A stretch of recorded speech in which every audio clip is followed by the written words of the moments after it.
ಇಂದಿನಿಂದ ಆರಂಭಗೊಳ್ಳುತ್ತಿರುವ ರಾಜ್ಯ ವಿಧಾನಮಂಡಲದ ಚಳಿಗಾಲದ ಅಧಿವೇಶನದಲ್ಲಿ ಉತ್ತರ ಕರ್ನಾಟಕ ಭಾಗದ ಸಮಸ್ಯೆಗಳ ಕುರಿತು ಚರ್ಚೆಗೆ ಪ್ರಧಾನ ಅವಕಾಶ ನೀಡಲಾಗುವುದು ಎಂದು ವಿಧಾನ ಪರಿಷತ್ನ ಸಭಾಪತಿ ಬಸವರಾಜ ಹೊರಟ್ಟಿ ತಿಳಿಸಿದ್ದಾರೆ. ಬೆಳಗಾವಿಯ ಸುವರ್ಣಸೌಧದಲ್ಲಿಂದು ಮೊದಲ ದಿನದ ಕಲಾಪ ಆರಂಭಕ್ಕೂ ಮುನ್ನ ಸುದ್ದಿಗಾರರೊಂದಿಗೆ ಅವರು ಕಲ್ಯಾಣ ಕರ್ನಾಟಕ, ಕಿತ್ತೂರು ಕರ್ನಾಟಕ ಸೇರಿದಂತೆ ಉತ್ತರ ಕರ್ನಾಟಕದ ಪ್ರಮುಖ ಸಮಸ್ಯೆಗಳ ಕುರಿತು ಚರ್ಚೆಯನ್ನು ಪ್ರಮುಖವಾಗಿ ಕೈಗೆತ್ತಿಕೊಳ್ಳಲಾಗುವುದು.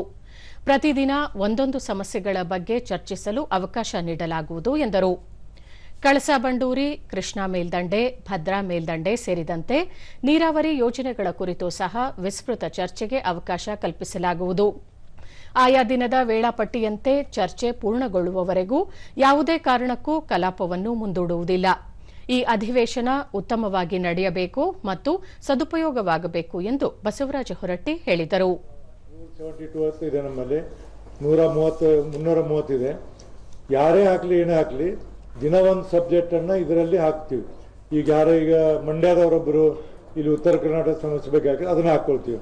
330 ಇರಲಿ ಕಾನೂನು ಒಂದು ಹಾಕ್ತೀವಿ.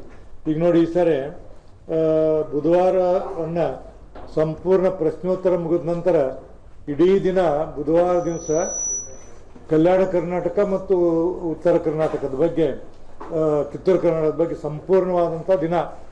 ಕ್ವಶನ್ ಆನ್ಸರ್ ಮುಗಿದ ನಂತರ ಬೇರೆ ಏನೂ ಇಲ್ಲ, 32 ಇಲ್ಲ, 72 ಇಲ್ಲ, ಮತ್ತೊಂದಿಲ್ಲ ಇಲ್ಲ. ಸಂಪೂರ್ಣವಾಗಿ ಬುಧವಾರ ಫುಲ್ ಡೇ ಮುಗಿಯುವವರೆಗೆ ಉತ್ತರ ಕನ್ನಡ ಸಮಸ್ಯೆಗಳನ್ನು ಚರ್ಚೆ ಮಾಡ್ತೀವಿ. ಈಗ ಬಂದಾವ, ಈಗ ಕೃಷ್ಣಾ ಮೇಲ್ದಂಡೆ ಯೋಜನೆ, ಮಹದಾಯಿ, ಕಳಸಾ-ಬಂಡೂರಿ ಯೋಜನೆಗೆ ಅನುಷ್ಠಾನದ ಬಗ್ಗೆ ಬಂದೈತಿ. ಅವ್ರಿಗೆ ಇವತ್ತು ಅನುಮತಿ ಕೊಡ್ತೀವಿ. ಅರಣ್ಯ ಭೂಮಿ ಅತಿಕ್ರಮಣ, ಸಂತತ ಸಮಸ್ಯೆ ಹಾಗೂ ಪರಿಹಾರೋಪಗಳು ಬಂದಿವೆ, ಅದನ್ನು ತೊಗೊಂಡಿವಿ. ರೈತರ ಸಮಸ್ಯೆಗಳು ಮತ್ತು ಪರಿಹಾರ ಅದನ್ನು ತೊಗೊಂಡಿವಿ. ಉದ್ಯೋಗ ಸೃಷ್ಟಿಗೆ ಕ್ರಿಯಾ ಯೋಜನೆ ಅಂತ ತಿಳ್ಕೊಂಡು ಇದನ್ನು ತೊಗೊಂಡಿವಿ.